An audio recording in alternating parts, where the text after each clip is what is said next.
আসসালামু আলাইকুম and hello everyone. আমি তানভীর আমিন মেহেদি। আজকে আমি একদিনের জন্য রোম থেকে বার্সেলোনা যাচ্ছি। আর আমার এই হোল ডে ট্রিপে আমার ফ্লাইট, মিল এবং ইন্টারনাল সকল ট্রান্সপোর্টেশন মাত্র কিভাবে 100 ইউরোর কমে আমি কভার আপ করলাম তা নিয়ে এই ভিডিওটা বানাতে যাচ্ছি।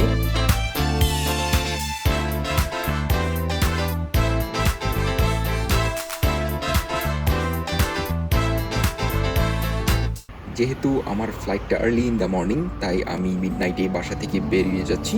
প্রথমে যাচ্ছি টার্মিনি বাস স্টেশনে। তো ওখান থেকে আমরা এয়ারপোর্টে যাওয়ার জন্য বাস ধরবো। সাথে যাচ্ছে আমার বন্ধু নিয়াজ এবং আদনান।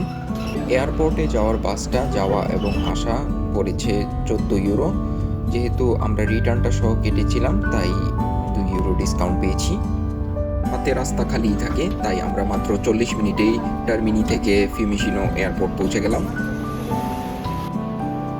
আমরা রাত 2টা 13-তে এসে পৌঁছেছি, কিন্তু এখানে বোর্ডিং গেটটা খুলবে 3টা বাজে, তাই আমাদের কিছুক্ষণ অপেক্ষা করতে হবে। তো 3টা বেজে গেছে, বোর্ডিং গেটগুলো খুলে গেছে। তো আমরা আমাদের টিকিটটাকে স্ক্যান করে প্রবেশ করে সিকিউরিটি চেক আপগুলো সেরে নিলাম। আমাদের ফ্লাইট হচ্ছে ভোর 6টা 30-এ, তাই আমাদের হাতে এখনো 3 ঘন্টারও বেশি সময় বাকি আছে। ফাইনালি গেট ওপেন হয়েছে, তাই এখন প্লেনে ওঠার সময়। সকালের পরিবেশটা খুবই সুন্দর।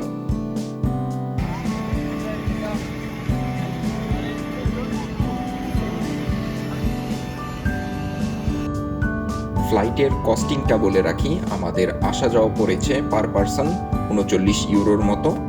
আমরা যাচ্ছি হচ্ছে রায়ান এয়ারে, আর আমরা ফেরত আসবো ভুয়েলিং এয়ারে। এখন বার্সেলোনার সময় সকাল 8:30 বাজে। তো আমরা এখন যাব মেট্রো স্টেশনের দিকে, যাতে করে আমরা সিটিতে পৌঁছাতে পারি। এয়ারপোর্টের ভিতর দিয়ে একটা মেট্রো স্টেশনে যাওয়ার রাস্তা আছে, কিন্তু এটা কোনো কারণে সাময়িকের জন্য বন্ধ ছিল। তাই আমরা বের হয়ে একটা ব্রিজ পার হয়ে অপর সাইডে গিয়ে তারপর ওখান থেকে আমরা মেট্রো স্টেশনের পাসগুলো কাটছি। আমি এই একদিনের পাসটা অনলাইনে কোথাও খুঁজে পাইনি। তো এখানে এসে আমি খেয়াল করলাম যে ওদের একদিনেরও পাস আছে, যা নাকি জোন 1 কভার করে। আর আসলে একদিন ঘোরার জন্য জোন 1ই যথেষ্ট। এই টিকিটটা আমাদের পার পারসন 11.20 ইউরো কাটছে। আর এই টিকিটটা দিয়ে আমরা মেট্রো, বাস সব ধরনের ট্রান্সপোর্ট ইউজ করতে পারছি। ইভেন এটা আমাদেরকে এয়ারপোর্টে যাওয়া এবং আসাও কভার করছে। তাই এটা একটা বেস্ট ডিল আমি মনে করি। তো আমরা মেট্রো ধরে সাগ্রাদা ফ্যামিলিয়া চলে এলাম। তো এরপর এক্সিট দিয়ে বের হয়ে আমরা দেখতে পেলাম হচ্ছে বাসিলিকা দে লা সাগ্রাদা ফ্যামিলিয়া। এটা পৃথিবীর সবচেয়ে বড় অসমাপ্ত ক্যাথলিক চার্চ, যা নাকি 1882 সালে নির্মাণ কাজ শুরু হয়েও এখনো শেষ হয়নি। আর এখানে প্রবেশের টিকিট শুরু হয় 26 ইউরো থেকে। আপনারা যদি আসতে চান তাহলে ডেফিনেটলি প্রি বুক করে নেবেন।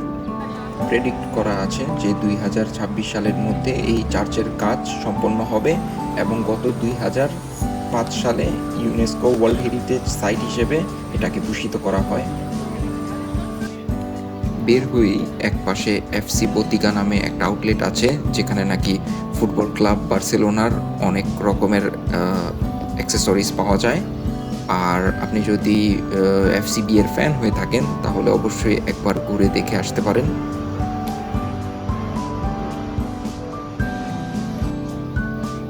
চার্চের ঠিক অপোজিটেই একটা সুন্দর ছোট পার্ক আছে, যেখান থেকে নাকি চার্চের ভিউটা খুবই সুন্দর দেখা যায়।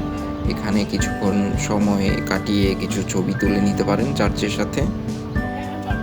সকাল 11:30টার মতো বাজে। যেহেতু ব্রেকফাস্ট করা হয়নি, তাই একদম ডিরেক্ট ব্রাঞ্চ করে নিলাম আর বসলাম হচ্ছে একটা টার্কিশ হালাল রেস্টুরেন্টে। এরপর বাস ধরে একদম ডিরেক্ট পার্ক গুয়েল চলে গেলাম। কিন্তু সমস্যাটা হচ্ছে ওই দিনের সবগুলো টিকিট সোল্ড আউট ছিল, আর আমরা অনলাইনে বুক করিনি। তবে টিকিটগুলোর প্রাইস শুরু হয় 10 ইউরো থেকে। পার্কে না ঢুকতে পেরে রাস্তার অপোজিটে এক জায়গা থেকে সুন্দর সিটি ভিউ নিলাম, আর এরপর একদম বাস ধরে সোজা নিচের পথে চলে গেলাম। এরপর চলে এলাম কাসা ভিসেন্স গাউদি। আসলে এটা নিয়ে ইন্টারেস্টিং তেমন কিছুই নেই, মানুষ শুধু এটাকে দেখতে আসে এটার সুন্দর আর্কিটেকচারের জন্য। পুরাটা বিল্ডিংয়ে মোজাইক এবং বিভিন্ন টাইলস দিয়ে বানানো। আর ভেতরে যদি দেখতে চান তাহলে 18 ইউরোর টিকিট গুনতে হবে।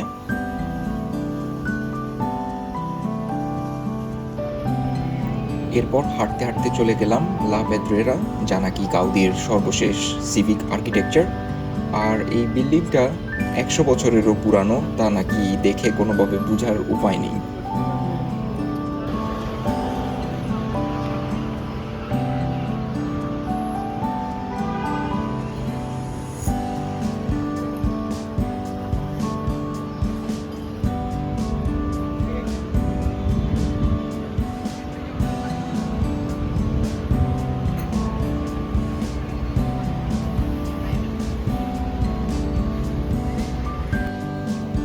এরপর গেলাম প্লাজা রিয়ালে, যা নাকি রয়্যাল স্কোয়ার নামেও পরিচিত।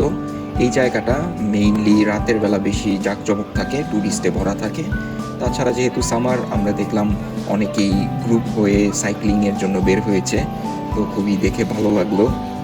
আর এখানে একটা মাঝখানে ফাউন্টেন আছে, যা নাকি বন্ধ ছিল, জানি না এটা ক্ষণিকের জন্য নাকি সবসময় বন্ধ থাকে। এর পাশ দিয়ে ছোট ছোট চিপা গলি দিয়ে হেঁটে পৌঁছে গেলাম গথিক কোয়ার্টারে।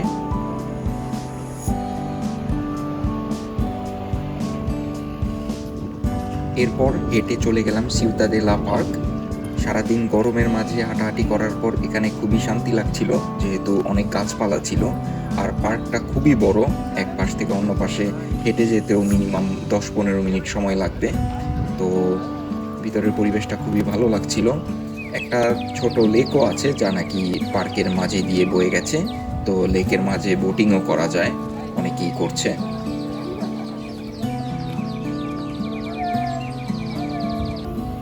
পার্কের এক পাশ দিয়ে সোজা হাঁটলে চলে যাওয়া যায় আর্ক দি ট্রায়াম্ফ। তবে এই আর্ক দি ট্রায়াম্ফের হিস্ট্রিটা অন্যান্য আর্ক দি ট্রায়াম্ফের চেয়ে ডিফারেন্ট, কারণ এইটাকে কোনো সিভিল ওয়ার বা মিলিটারিদের ভিক্টরিকে বেস করে বানানো হয়নি।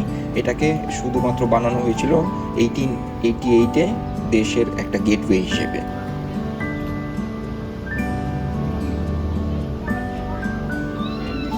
দিনটা প্রায় শেষের দিকে চলে এসেছে, এখন শুধু আমাদের একটা লাস্ট অ্যাট্রাকশনে যাওয়া বাকি, তা হচ্ছে বিচ সাইডে। তো ওই দিকেই আমরা রওনা হচ্ছি।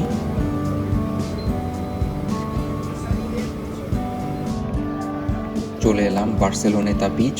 এখানে সুইমিং, ট্যানিং, বিচ স্পোর্টস বা রিল্যাক্সিংয়ের জন্য প্রচুর মানুষ আসে। তো দেখাই যাচ্ছে যে এখানে পুরোপুরি ট্যুরিস্ট দিয়ে ভরপুর। সারাদিন বার্সেলোনা ঘোরার পর যদি কোনো জায়গা সবচেয়ে বেশি ভালো লেগে থাকে তাহলে এই জায়গাটাই।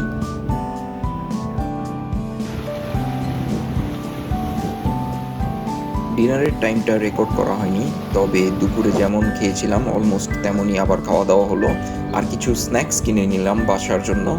এরপর আবার মেট্রো ধরে চলে গেলাম এয়ারপোর্টের পথে, কারণ রাতে ফ্লাইট ধরতে হবে।